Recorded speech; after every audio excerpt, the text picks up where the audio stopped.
Kapuso mga negosyo sang tubig sa Bacolod City ginapaligban na ang makuhaan sang supply sa tubig samtang masobra 200 ka water refilling stations sa syudad target pasiraduhan. Bangod wala sang permit. Yaring balita aton gintutuka. Sa pagporma sa Bacolod Water Refilling Station Association, prioridad nga mapataas ang standard sang ginainom nga tubig sa mga Bacolodnon.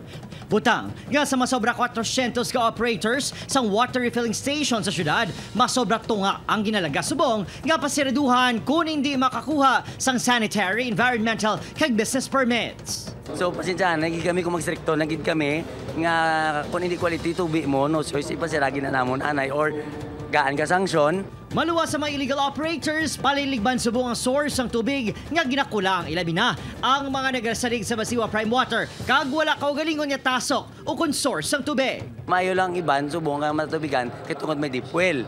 Pero ang problema naman kay tungod nabaw naman deep well nila, gamala wala naman sila tubig.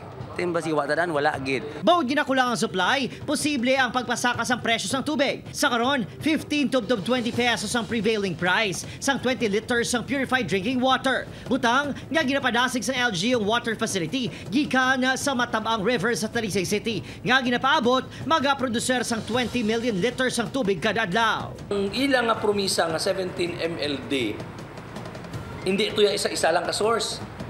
Halin to sa bukal-bukal, ang pag-repair sa mga leakages. All in all, a total of 17 MLD ang ilang ginapromisa na i-deliver nila within 5 months. Mga pilang beses sa gintawgan sa GMA Regional TV ang pamunuan sa Basiwa, apang wala ini nagasabat. Upod, Kiril Casillo, Adrian Priatos, 1 Western Visayas.